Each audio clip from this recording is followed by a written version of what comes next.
Yeah, it's so much. I mean, the AI awareness really it to you. Please, could you introduce yourself for people here? Yes, of course. Hi, everyone. My name is Nadia, but my clients call me AI Barbie, and I'm just leaning into the free branding. I am an AI coaching consultant, and I specialize in holistic AI across different types of artificial intelligence. Like I hinted earlier, my starting point, my gateway drug was prompt engineering, which then went to platform design, which then turned into UI UX and is now at full stack development. Um, all of that, I've had very few sessions with anyone other than AI. So it just proves that if you put in the time and effort, you can learn any skill with AI, but not surgery or dental examinations. I would not go and learn how to fit a new crown. You might get in trouble with that. But other than medical procedures, AI can do pretty much all of the teaching, but to get the most out of it, you need to know how to work with it. And that is the skill that I am most passionate to teach people.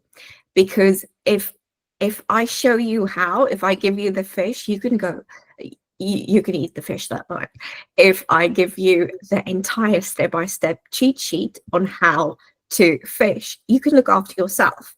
Now, to my business partner, Natasha's great dismay, I'm the type of person that once I take on someone as a coach, I try to see how quickly I can get them to the next level. Because the biggest compliment to me is when a client calls me and says, I think I figured it out. I don't need you anymore. And that's how I know I've done my job. So that is a little bit about me coaching consultancy wise. I'll give a quick overview of the project my company is working on at the moment because it's almost ready to launch. So if you'll forgive me a couple of seconds. So we've been working on the Bertie platform for about 9 months. I like to say I am now in delivery. This baby needs to go out. And what Bertie is a white label AI platform that we customize for experts and subject matter experts out there. And we combine their skill and their know-how with AI to create something truly magical and helpful. So Bertie is launching soon. If you are interested in seeing Bertie live, you can download or get access to the tool I'm going to give you guys access to tonight, and then use that. They will have your email address and will spam you with, here's Bertie. Thank you very much.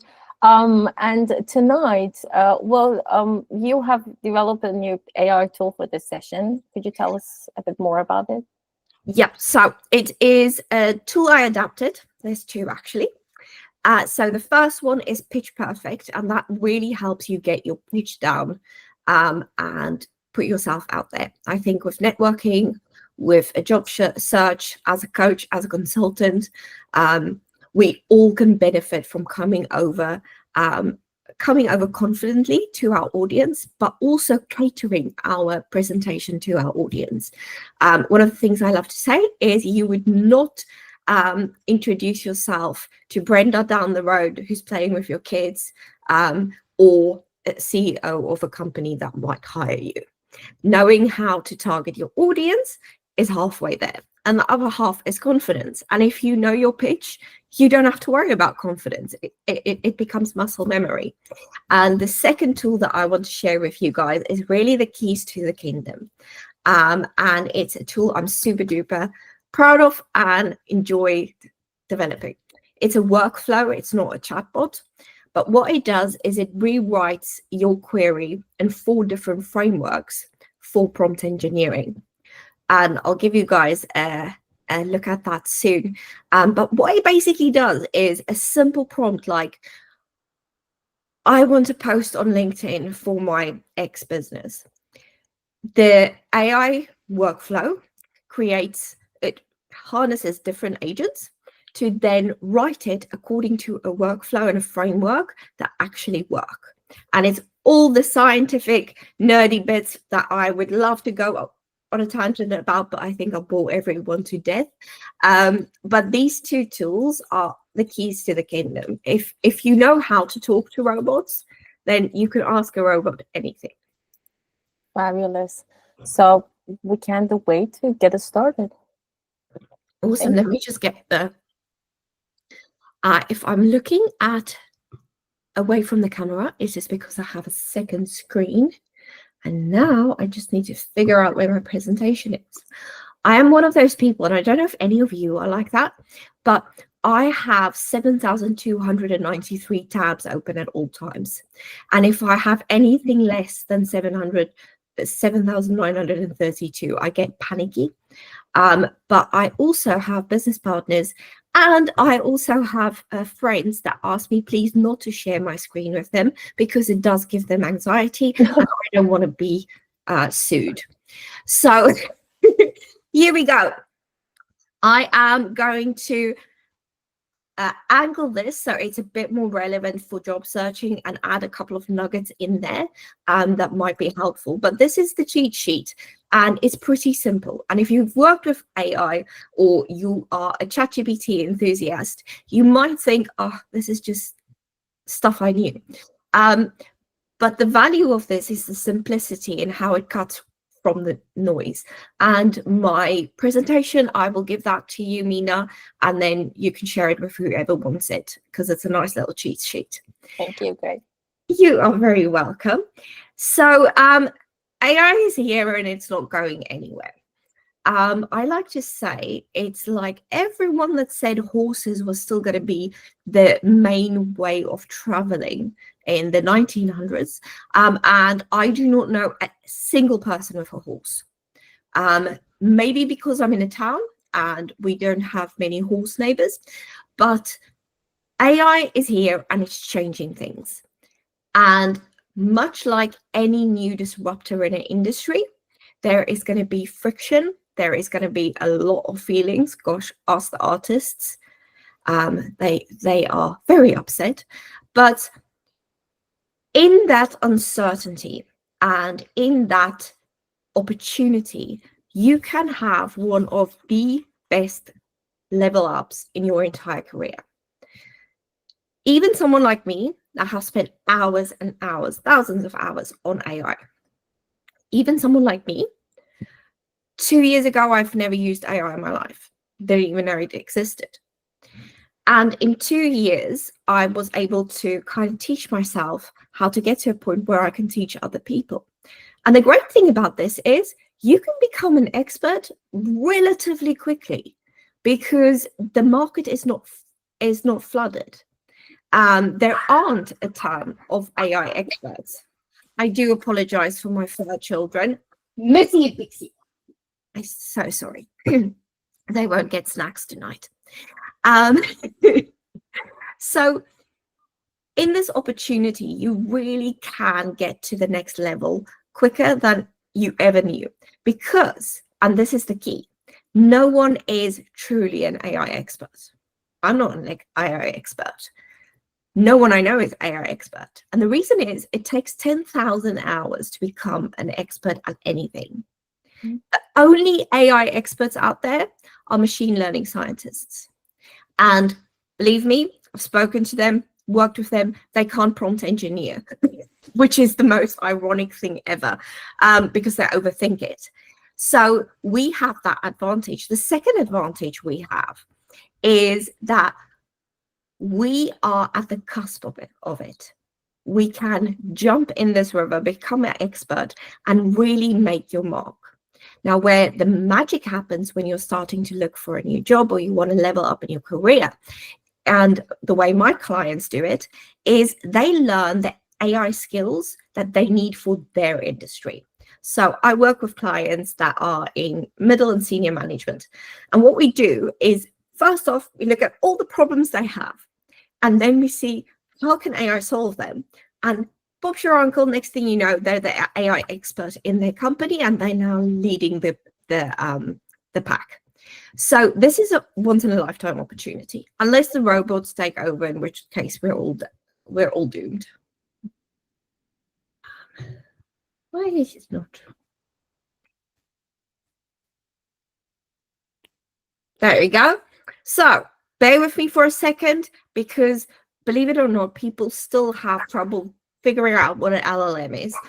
Even people that work with ChatGPT every day. So a large language model, or LLM as we call it, is a model that is trained to understand and generate human-like text.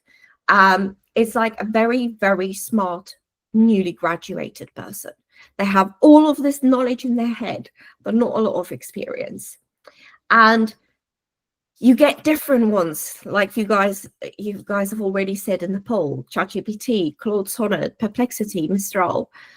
You have a bunch of them, and they each have their own flavor. However, they do the same thing. It's like Burger King, McDonald's, Five Guys. Some of them make superior burgers, in which case Five Guys. Anyone can fight me on that one. So each of them is different. And when I work with clients, one of the favorite things I do is I love to find out which one works for them, because we all have a way and a pattern of thinking. And usually they're trained on human language, text, and data. So you just need to find which robot talks like you. Another common question that I get quite a lot: what LLMs should I use? Answer is all of them until you find one you like. But there's a shortcut. If you want to write something creative, brainstorm, conversational, story, marketing, I do recommend ChatGPT. 4.0 Mini is my favorite. I do still recommend that over Claude Sonnet for writing, just because Claude Sonnet can get so AI-ish in its language. If you're doing deeper analysis, reasoning, detailed instructions, or long-form content, then Claude's your best bet. Gemini is good because it's up to date. It's not one of my favorite models. However, I do know people that swear by it. And then Perplexity is a special fish in this pond. So Perplexity is a model aggregator, so you have access to different LLM models within Perplexity. And Perplexity is also vastly superior for any search, even a job search. So that is a short and sweet description of that. Now we come to model prompt frameworks. Because AI was trained on certain data and certain neural patterns, it's trained to think in certain ways, and you can hack that thinking by using a framework. And there are tons of frameworks out there, and different experts swear by different frameworks. The four that I that's my go-to is, first off, the 5 whys. Now, this can be a game changer when you are looking for a position, because what the 5 why framework do is it takes you to the root cause analysis of any problem. So let's say you've been consulting for a couple of years and you now want to transition back into full-time employment. If you just say that to ChatGPT, you won't get the true analysis and framework. So what the 5 whys does is it says, ask me this question 5 times, but change it according to my answer. And this is magical, honestly, because it's that, but what if, but why? It's one that coaches and consultants and in many different areas of expertise use every single day when they consult or coach. The second one is ask the experts. This might seem obvious, but there's a certain way to ask experts. So the way our framework works is, let's say you want to write a cover letter for a CV and you are in the energy sector. Now, if you say that to ChatGPT, you'll get a lovely cover letter that no one will ever read because they will think it is AI. But if you use the Ask the Expert prompt, it automatically brings in and harnesses experts from different fields around your problems. So for instance, with Ask the Experts, it will probably, and we can test it out in a little bit, it will probably pull in HR expert, expert in your industry, a marketing expert, and maybe one more. And then it will ask 10 points, 10 ideas, 10 answers of anything that you want to know. So you'll probably get pointers on how to do each one of those according to the experts. The great thing about that is you are harnessing more than one expert role within ChatGPT, which is a bit of advanced prompting, but it's something that is so simple that once you have it, you will never go back. The third framework is my favorite, and that is Opposite Day. Now, Opposite Day is written and put together to get the opposite of what you want. So, for instance, I want to write a cover letter for my CV. With the Opposite Day, you will ask, I want to write a cover letter for my CV that no one would like and that the recruiter will just bin in the throw in the bin. Why is that the case? And think of 10 solutions. Now you've flipped AI on its head. So instead of saying, I want a great cover letter, you're saying, what makes a really bad cover letter? And now we are counteracting that. And it also helps with the positive bias that AI has. Remember, AI was created to please, not to be correct. It was rewarded for completing a task and pleasing someone. Now, that is really annoying. I've got a client the other day. She's like, Nadia, I'm really struggling with ChatGPT because it tells me all my ideas are good. I'm like, yeah, it's going to do that. It's going to do that. And it's quite funny when people realize that, because then they start doubting what the AI large language model gives them. And that is the most brilliant moment, because that is the moment that you realize that you are smarter than AI and that it's a tool and not a solution. So there, I'll get to some of the counteractive bits about that, but that is Opposite Day. And then the good old-fashioned Crispy.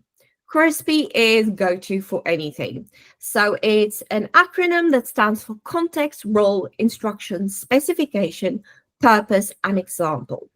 And it's set in that sequence so that it gives the AI as much information as possible so that the AI does not need to interact or assume things. Now, writing a Crispy framework is really annoying because it takes time and it's very boring. But the tool that I will give you guys free access to forever does that for you. Let's go to the next. I love the Opposite Day framework. I actually used to go back and forth with ChatGPT. It just gives me something. I'm like, no, you're being stupid. No, that's but it just a very good cheat code or somehow okay, what's the worst thing that you can do? Now let's move backwards and correct it. I love this. Exactly. It is a game changer. And the other thing that I love to do, and it's in the next slide, is a couple of hacks on how to do it in an existing thread. Because if you give AI the task that it will please you if it's negative, oh gosh, you're going to get beautiful answers. But we'll get that on the next slide. So far, anyone, any questions? I will assume not. Okay, we'll move on. So this is our prompt writer tool. It is great for a couple of things. One of the things I like best and that I tell my clients to do is use it as a lead magnet. And how are you going to use it as a lead magnet? I'm glad you asked. You are going to go to the prompt writing tool and say, I am X and work in X. I would like to have prompts that would help people in my target market. Write a Crispy prompt, go to ChatGPT and get some more ideas, and then come back and write 12 Crispy prompts. 12 prompts, let's say you're in HR, you get 12 ideas for prompts. Brilliant, great. And then you just write them in Crispy or some of the other frameworks. You give that away as a free lead magnet. All of a sudden, your people are freaking amazed because all of a sudden you have 12 Crispy prompts that take a very long time to write, and it's actually solving their problem. So what I'm giving you guys is a key to the kingdom. What you give your people is just a look at through the window. And that is how you keep people's attention on you, by providing a valuable lead magnet that not everyone has, because no one wants a checklist. No one wants a checklist. The thing about lead magnets, and I'll try not to get on my soapbox, the thing about lead magnets is people think of it wrong. So the analogy I would like to use is, imagine you are walking past a new coffee shop, and the coffee shop barista and owners want you to come in to the coffee shop and buy their coffee. Now, they run promotions or they give something away to kind of get you in, because two blocks down is a Starbucks that you know and love. Now, if you were to walk past it, and in big, beautiful letters on the window, it says, free checklist on how we clean our machines, would that entice you? No, it would freak you out. Like, why do you have to prove that you have clean machines? And why do you want me to know that you have clean machines? This is very suspect. I'm going to Starbucks. And that's a problem with most lead magnets. You're trying to teach someone your job. And if you teach them your job, one of two things are going to happen. One, they're going to do it themselves. Or two, they are going to end up getting frustrated because they don't have the training to do it. Because a lead magnet is just one thing. So a lot of people alienate others by using ineffective lead magnets. So if you're a coffee shop, you give away a free cookie or a free cup of coffee with every other cup of coffee. You don't really specialize in machine cleaning. And that is the way I want my clients to think about lead magnets. I want to make their lives easier, not harder. I want to convince them that I know what I'm talking about so that they trust me. And the way I can do that is by solving a complementary problem rather than the actual problem. So that is a lead magnet in a nutshell. Where's my other one? Okay, so here are some bonus hacks working with AI. Prompt chaining. So what is prompt chaining? If you were around in the days of ChatGPT 3.5 and you ever tried to write a blog with it and you got 300 words of elevate your experience in the digital realm by stepping into a world where revolutionary technology is elevated to the like that was the word vomit we got. So what we used was prompt chaining. So we would say, give me ideas for a blog. It will give me 10 ideas. I choose a blog. Okay, then give me an outline for that blog. And that is how you prompt chain. And it's really, really simple, because think of it when you do a prompt chain, which is not that necessary unless you do something really complex these days. But think about it. If you were to work with someone and give them different tasks and you didn't want to overwhelm them, what would you do? The second one is ask for stuff. List it. If you're looking for 10 ideas on what to do for cocktail night, list 10 ideas for cocktail nights. Because if you say, I want ideas for my cocktail night, you might not get something really specific. So list is a quick hack to get exactly what you need. Next, role-playing technique. We touch on this a little bit with the Asking Experts. One of my favorite things to do, and that I teach all clients, especially if you're in business, but I think it would work as well if you're looking for a full-time contract or employment. One of the things I do with my clients is I tell them, tell AI you want Elon Musk, Alex Hormozi, and Gary Vee in a room. And you want those three to debate your strategy for marketing or your strategy for XYZ. oh, you get beautiful results, because not only are they now stepping into a persona, and remember, it needs to be someone that is fairly famous and has a lot of content. If you ask them to role play with Brenda down the street, he doesn't know that Brenda's a good baker. And he also doesn't know that Brenda goes for cocktail nights every Tuesday. So remember, choose someone that is well known enough that their persona is in the dataset training. The next Nadia, even if they are not famous, I mean, if, for example, someone is um uh, preparing themselves for a role, so they know that they will be talking to a specific person in a specific position, there are like millions of descriptions of that role. So even that could work for people. Is that the case? Yes, that's the crux of Ask an Expert, because you're pulling in a persona. So the reason why I said the three businessmen persona is it goes specific to their philosophies.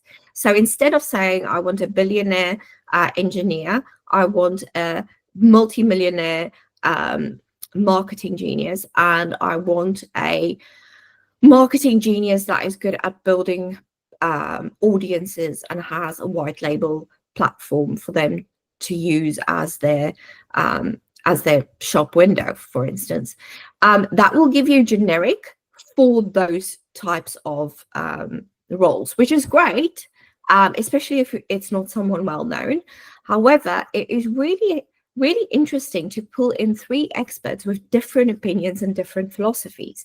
That's where you get the magic. But yes, you're 100% right. Role playing, asking experts, that is a quick hack. I can't tell you how many robot coders I've talked to, and also sadly have told, you are stupid, please stop.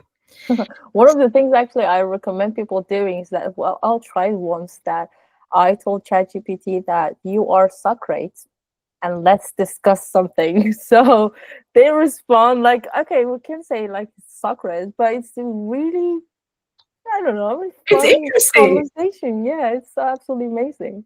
Love a bit of philosophy.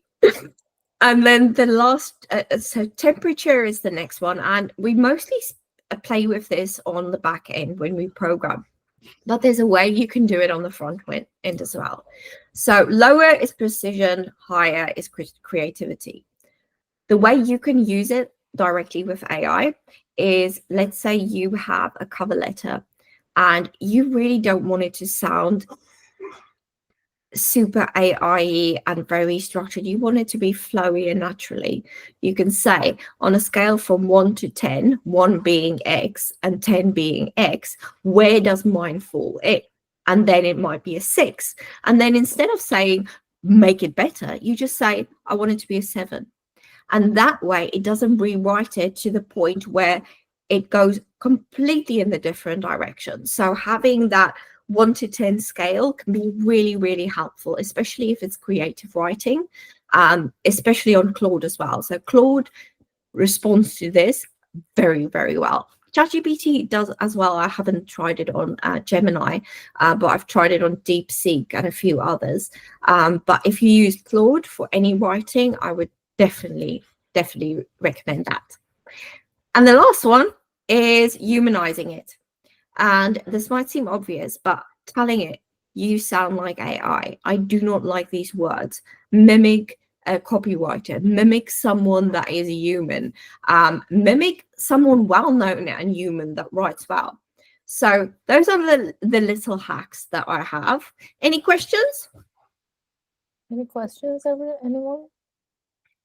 Okay, Ali has put something. When I give all my work experiences and the structure of my current resume, along with the description of a job posting to ChatGPT to give me a tailored resume, the new resume it gives me puts incorrect information in it, and it takes a long time to correct them. Do you have any suggestions? Yep. So that is a really common thing. And I completely understand what you mean with that. The reason of it being, it will take your resume, it will take what the job description is, and then it will make you look amazing. And the way it makes you look amazing is it lies. So all of a sudden, you are a HR person with 2 years of experience, and now you have advanced experience in layoffs and mergers and all of these other things that you don't have. So the way to counteract that is to say, please do not use any synthetic data to enhance this. Only use the skills I give you. And the way you can kind of ring fence this is by asking ChatGPT, just having a conversation and saying, look, this is what I do. This is how I do it. This is why I do it. Can you give me some of my skills and some skills I might have that I didn't mention, so I can review which ones I want to use for my CV. That way you can brainstorm in one area and kind of get all the skills ready. And then when you go for the cover letter and the job description, you can be really specific and say, do not add anything to this. This is it. Just create it so it flows and it looks professional.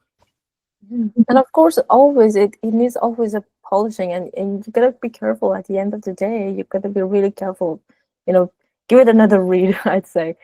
But about the humanizing trick, one thing that really helped, and somebody actually told me to use this phrase, was that keep my authenticity.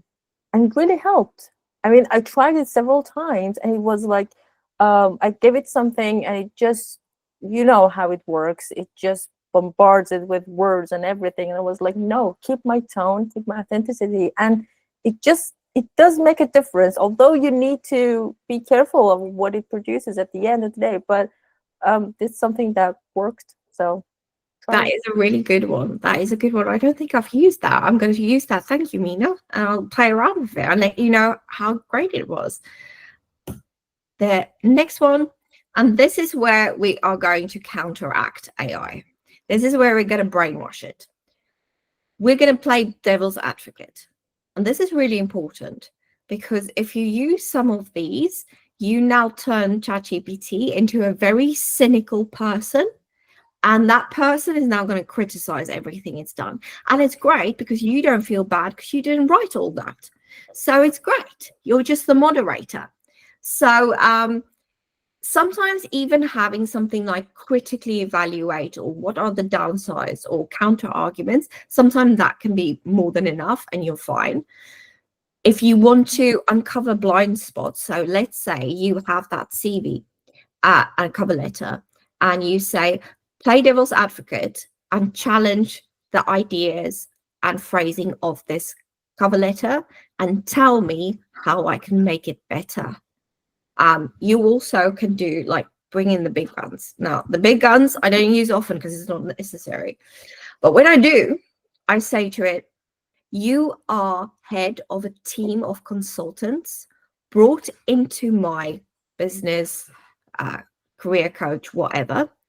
And your job is to critically evaluate, criticize, and point out flaws in my thinking, in my system, and in my content. Please tell me what your feedback is. And right there, you turned it into a group of really mean people that come into to criticize people. It can be really, really mean, but it's fine because you didn't write the original thing. So they're not criticizing you. They're criticizing themselves, in fact.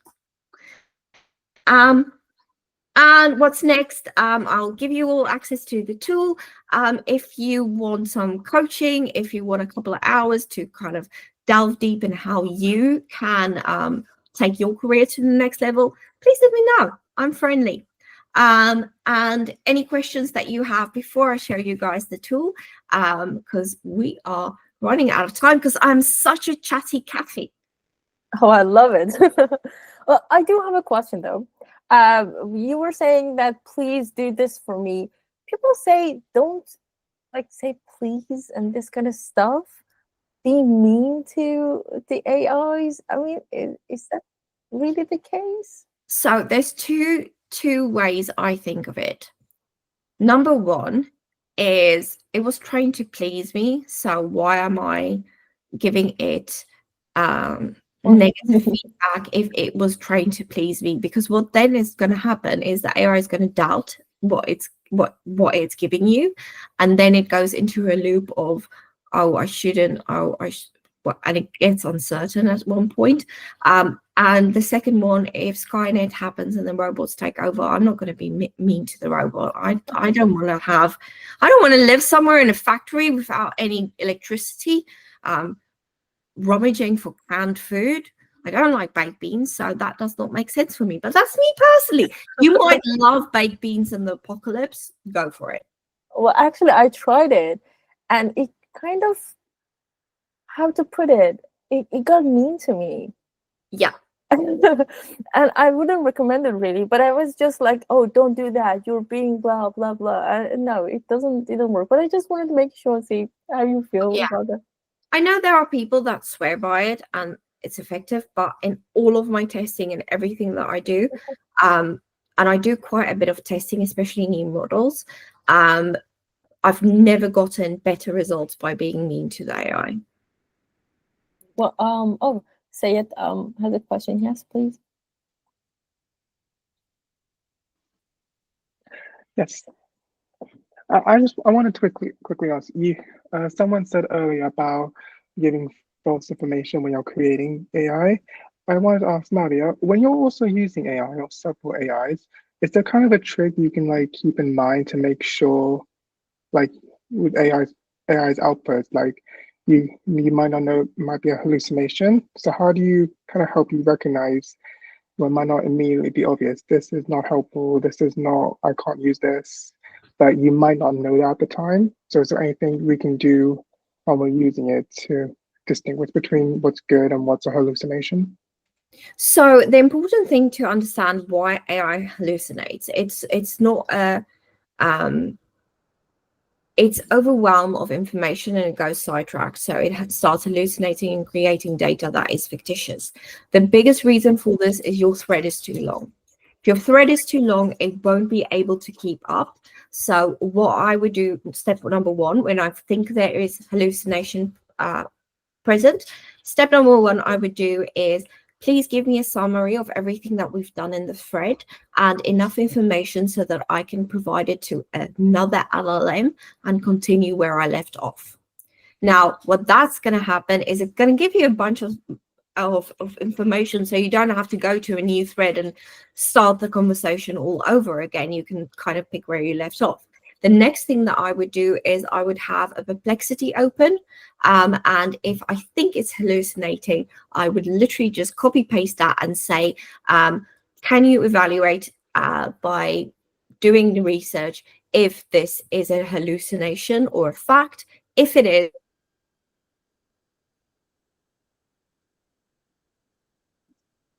please provide me with the links.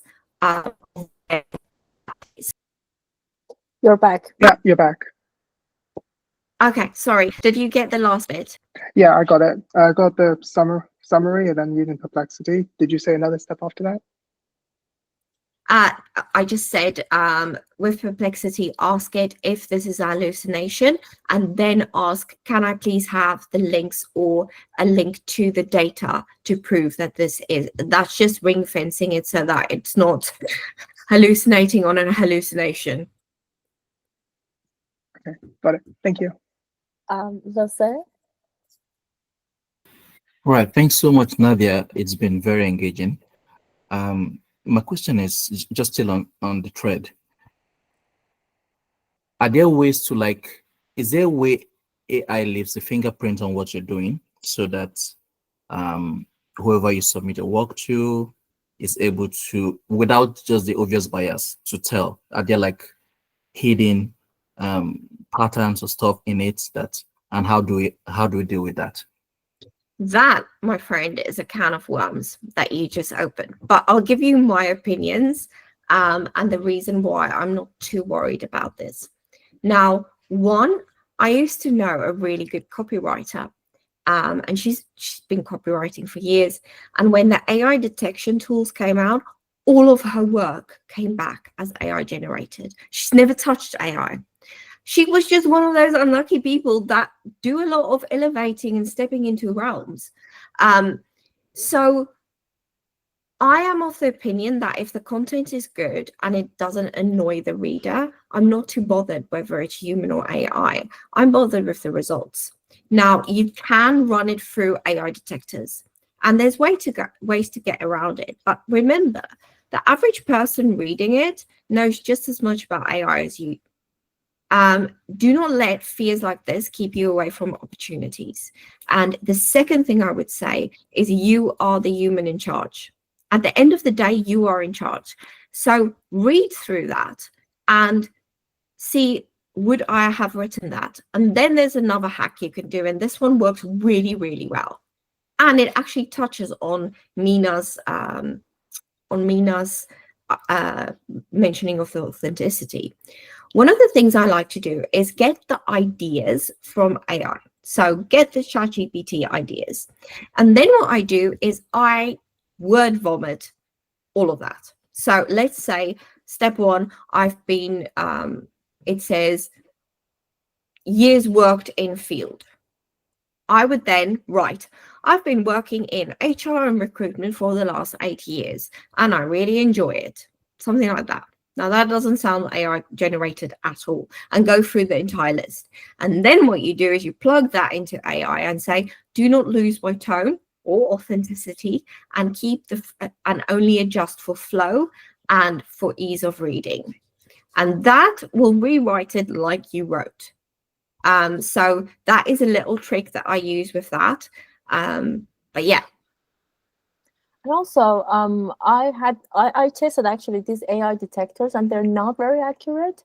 So I had this very old-fashioned habit of writing everything down. Like my dissertation, about 30,000 words or something, I literally wrote it on paper and then typed it out.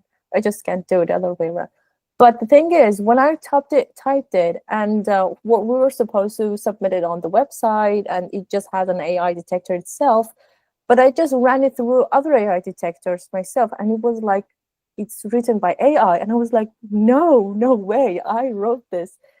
So I mean, it's not always very accurate. And I just spoke to several people, and they said, okay, that's that. You have it on paper. There's no better proof than that. But they're not very good, I could say. And they're all tweaked for different models. So you might get like one that picks up Claude, and another one picks up DeepSeek. It's still so new, and it's something that I don't really pay much attention to. I just pay attention to the end goal and what I'm trying to do. And if I read through a cover letter or read through a blog or an article and it sounds AI generated, and I have a list of words that it's not allowed to say, things like a realm. If you're not writing science fiction, there's no way to say realm. There's no reason for that. But Mina, and it might help the rest of you guys, so when I get something really cool and that really works well, I love sharing it. So if you're someone that talks faster than you type, or if you're someone that likes to talk out your ideas, there's an app called Whisper Flow, and what it does is really cool. Let me show you guys what it does. Okay, just need to find a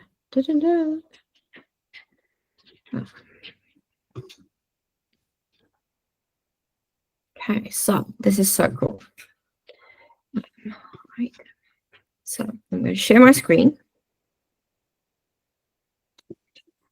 Oh, I'm still sharing my screen. Yes. Oh, I'm still sharing my screen. Okay, so now I want to type something out. Let's say I want to ask AI how to solve a common problem. So I just click a button on my keyboard, and I'm like, I've been having an issue formulating SOPs in the last week. I would like you to help me get a step-by-step plan on how I can formulate them in a way that is quicker and my team understands better. Please give me actionable results.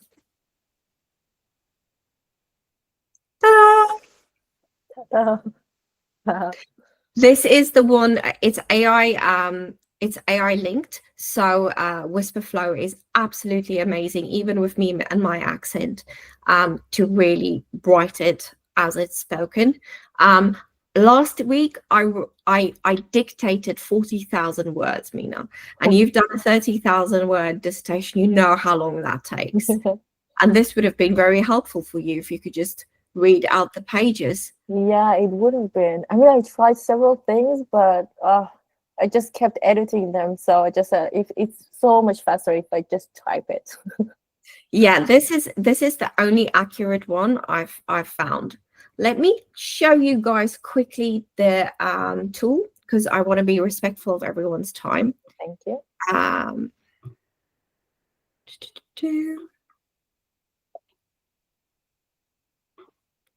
So this is our free set of tools. We have Pitch Perfect, which asks you 5 questions and then writes a pitch. And you can then say to it, I want it more professional, I want it more this. But the last question it asks you is, who is this pitch for? And that helps shape it. So you can have play around with that. But this is the one I really want to show you guys. This is Prompt Perfect. And what it is, it's a workflow, not a chatbot. So sometimes it just takes a minute to load. It's not the tool, it's my internet. And it's always when you're on a call or showing people something that this happens, isn't it? I'm gonna have to refresh you if you're gonna be difficult.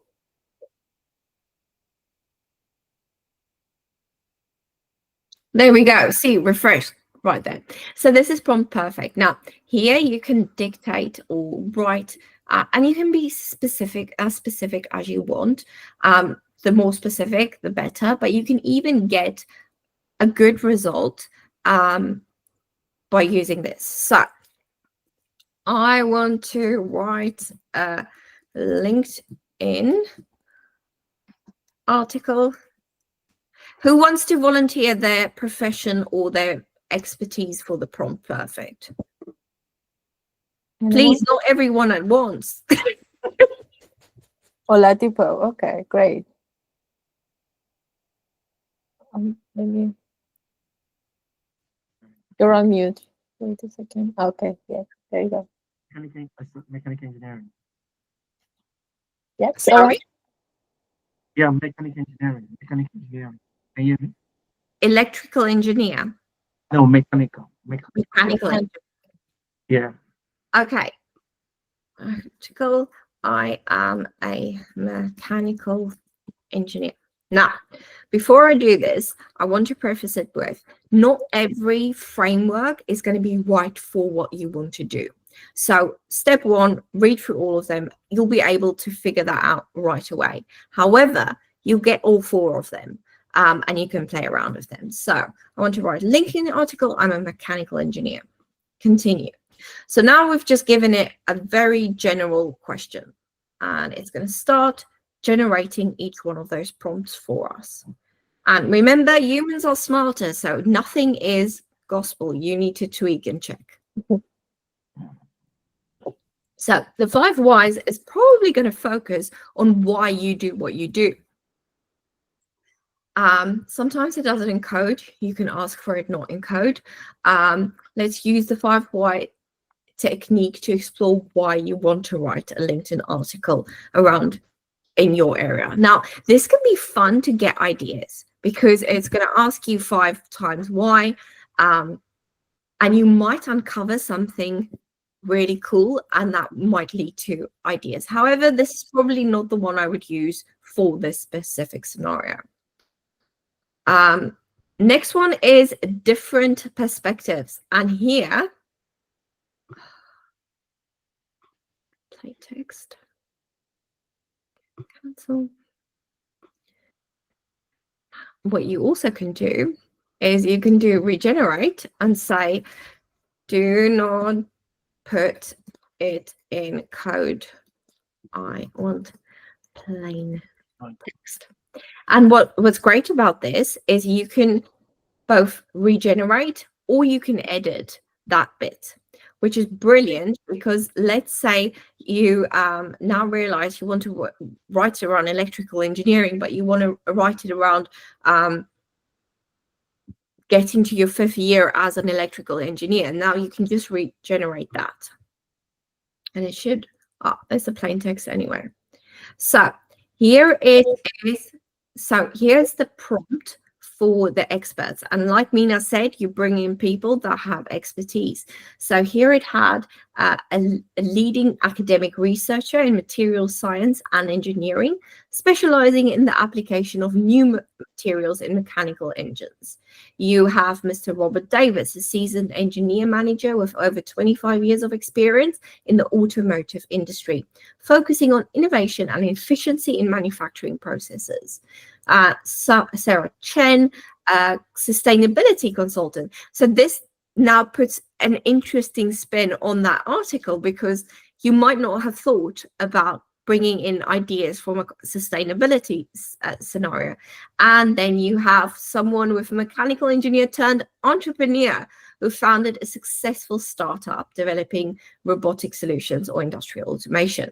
Now, what it asks for is, for each expert, provide a brief 1 to 2 sentence description of their background and expertise, followed by 10 article ideas in a numbered list.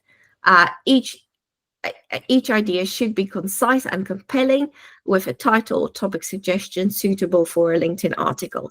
So by copy pasting that, you will get that exact result from every single one of them.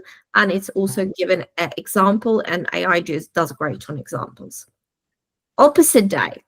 So I am a mechanical engineer and I want to write a compelling LinkedIn article to brainstorm angles. Let's use the opposite day technique. Imagine you are actively trying to sabotage your career and repel potential readers and connections on LinkedIn. And then list 10 ways a mechanical engineer could write a LinkedIn article that would be utterly unengaging, unprofessional, and detrimental to their career. I love this one. It's really it's a bit like me, a bit over the top dramatic. And then it asks for 10 points brainstorming the exact opposite approach. And then we have our good Crispy, and it has given you, and this one for lead magnets, I would recommend 100%, because it is a catch-all, and it also gives everything to look amazing and look like you spent hours thinking about this prompt. So this is brilliant if you want to create a prompt bank that you give away as a lead magnet. But as I said, you can edit any of them. You can regenerate. You can say, oh, I want this to be out of from the concept that you found in opposite day. So let's say,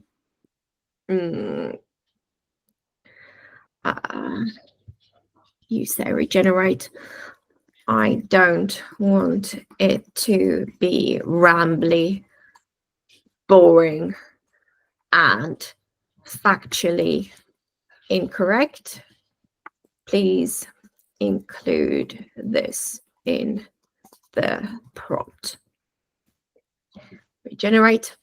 And now it's going to regenerate it, and it will incorporate what you just said into the prompt. So yeah, that is the prompt perfect in a nutshell. And I honestly, truly, to the bottom of my heart, hope that at least one person here found some value today, and that I was able to help them. Last one before I let you go is, where are you going to find this? You're going to find it on enchantedai.com. And you're going to go to offers, and then you're going to scoot on over to Perfect Pitch. You are going to give me your full name and email. And in return, I give you unlimited use of these tools. And I hope that they bring success and help you in your journey. Fabulous. Thank you, Nadia. That's actually amazing. Okay, yeah. Thank you very much. I'm gonna be using it right away after this session. You are very welcome. And I have another couple of minutes, so happy to stay on if anyone has any questions. I've That'd blocked be out great. Yes, multiple. everybody. Have you got any questions from Nadia? This is the chance. I'm going to put something in the chat as well. Are we going to be sent a copy of this meeting recording? I'll leave that to you. Yes. So the key takeaways of this session is going to be emailed to you, and the recorded file will be put up on the YouTube channel, which I have pinned the address on in the chat, so you can watch it there. But I'll also post it on LinkedIn, so you would have easier access. Now, if you kindly click on this and provide any feedback you might have, that would be perfect, because honestly, without your feedback, it's a lot harder to where to go. So just gonna, yep, you can either scan this, or am I sharing? Yes. Or click on the link in the chat. Somebody joined right now, which is a bit too late, but don't worry, Adele. We're going to put the recording on YouTube. Don't worry about it. So any question, guys? To access the prompt perfect on mobile, and I can't, if I'm not able to, kind of, maybe I missed a step or something. It's not available on mobile, so you'll have to be on desktop for it. That's fine, thank you. No worries. Unfortunately, it's a whole kettle of fish making it mobile optimized. And luckily for us, most people that use it will be on their computers. It is definitely something we are looking into. However, right now, that is a limitation that we have. I just pasted the Nadia's website in the chat, so you guys can click on it and go and find it all easier.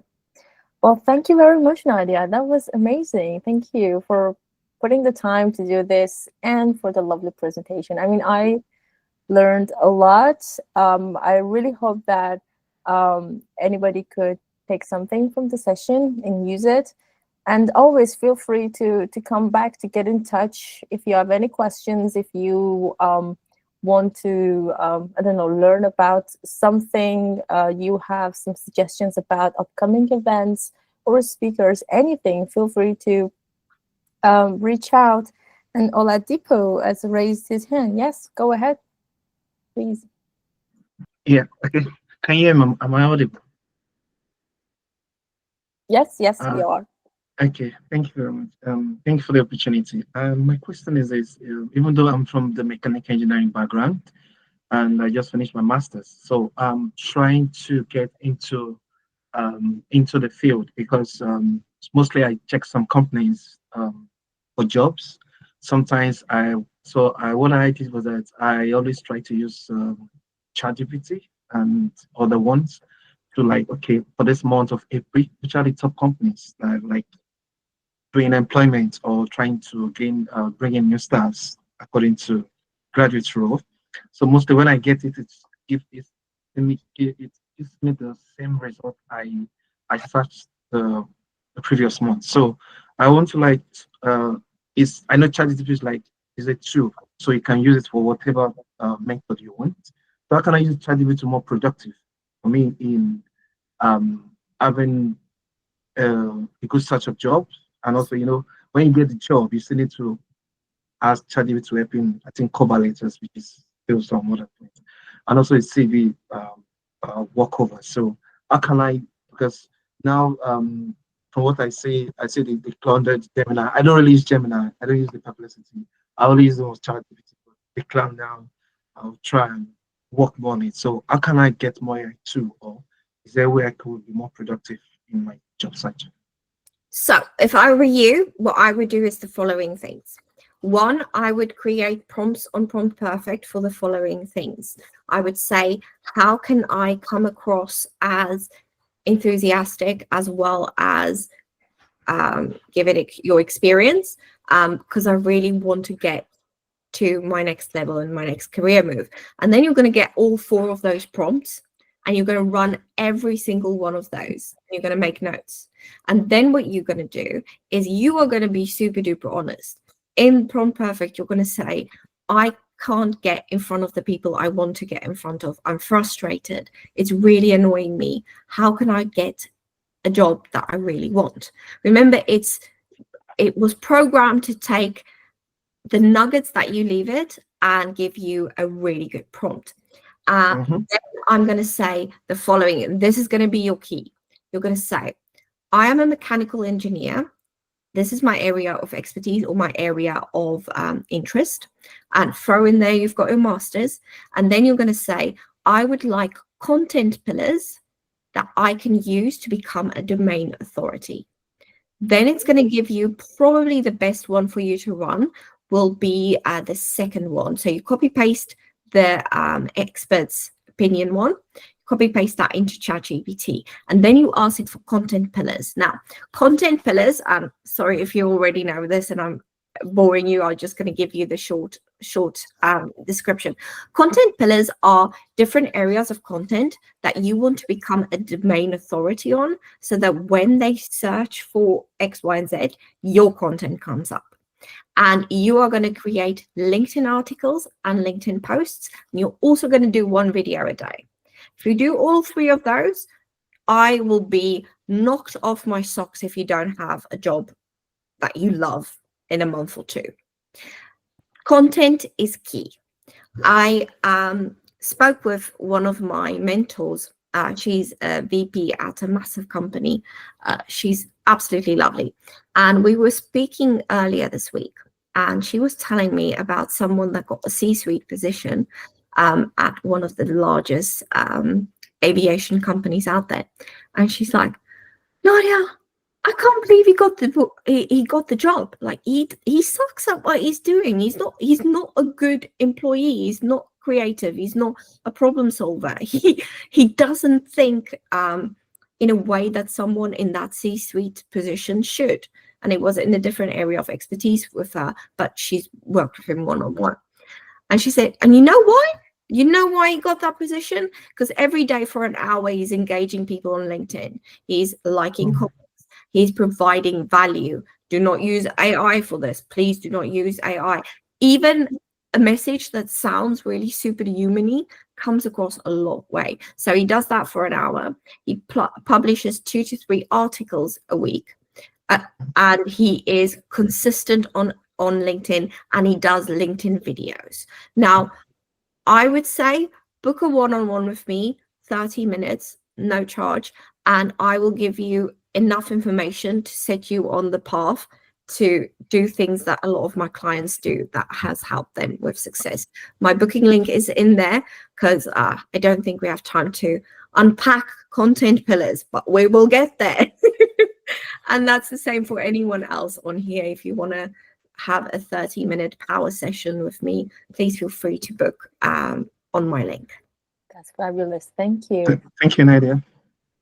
Actually, being a creator really means a lot. I mean, it requires a lot of, I don't know, a different mindset in a sense. But once we change from being users to being creators, a whole other story begins and a whole other opportunities arise. And maybe, I mean, in many cases, that's the key, to be the creator rather than the user, because everybody else is user, but there are not many creators. And offer value. And I mean, you can offer value, exactly. Yeah, you can do sneaky things. And I'll tell you a couple of techniques to figure out exactly what recruiters are looking for, so that you provide the content that pops up on their LinkedIn feed or when they search it. The good thing for you is there's not a ton of influencers doing content in that arena. It's not like you're trying to get into social media marketing, which is absolutely difficult to break through. It's possible, but it's difficult to break through. Your area of expertise and what you do isn't naturally something people create a ton of content on. So you can become a domain expert really, really quickly. And you can do it in a way that has worked for many people. I'll give you the formula to become a content creator. Now, the only thing that I say, and everyone on this call, happy to do a 30-minute free call. In that 30 minutes, I will give you as much information and value that is on my brain so that you can succeed and take it to the next level. But I ask something in return. And that something in return is if you get the biggest, bestest job, or you open a really successful company, or you become a really top-notch consultant, my ask is that when someone says, do you know someone in AI that could help, or do you know an AI expert or someone that can lead this mission or give us valuable feedback, I want you to say, yes, I do. I know a lovely lady. Her name is Nadia, and she's super passionate about AI. Let me introduce you. And that's all I ask in return. Oh, we have another question. Yes, go ahead. Okay, is that correct?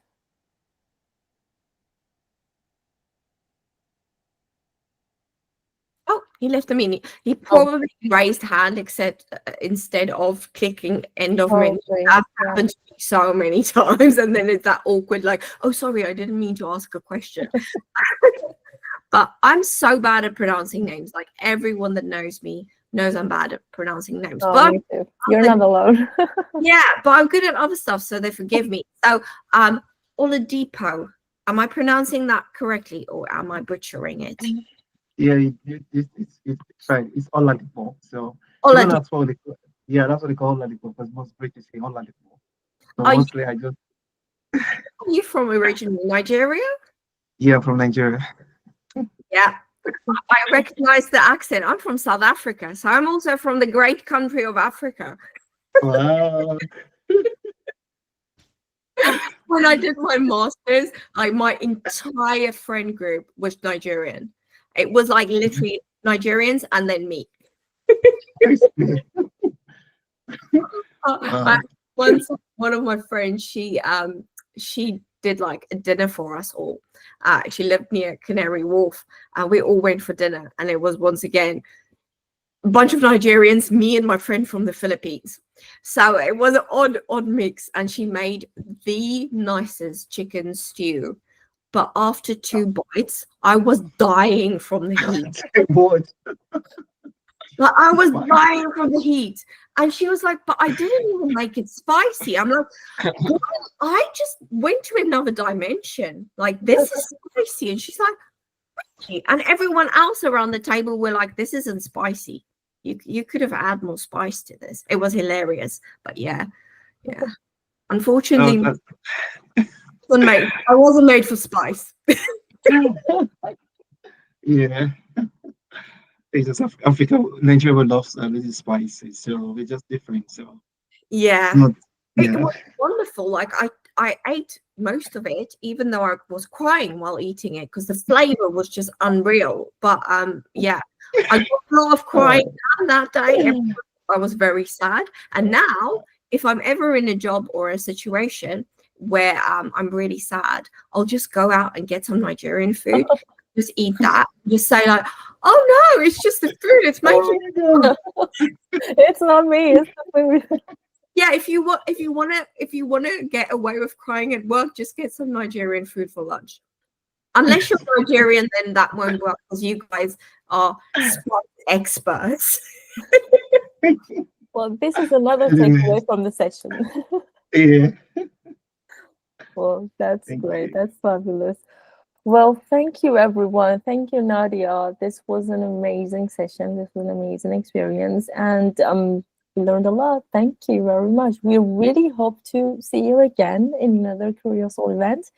And for everybody, if you want any AI advice, you have the best AI expert here. So feel free to connect. Her LinkedIn link is in the chat. Her website is in the chat. And well, this has been great. Thank you, everyone. Thank you so much, Mina, and I look forward to our one-on-one soon. Absolutely. Yeah, Just book in my calendar. I will. Well, see you soon. See you guys. Bye. Thank Bye. Thanks, Nadia. Bye. Thanks. Bye now. you. Thank you. You're Bye. welcome. Bye. Bye. Thanks a lot. Bye. Thank you. Bye. Thank you for coming.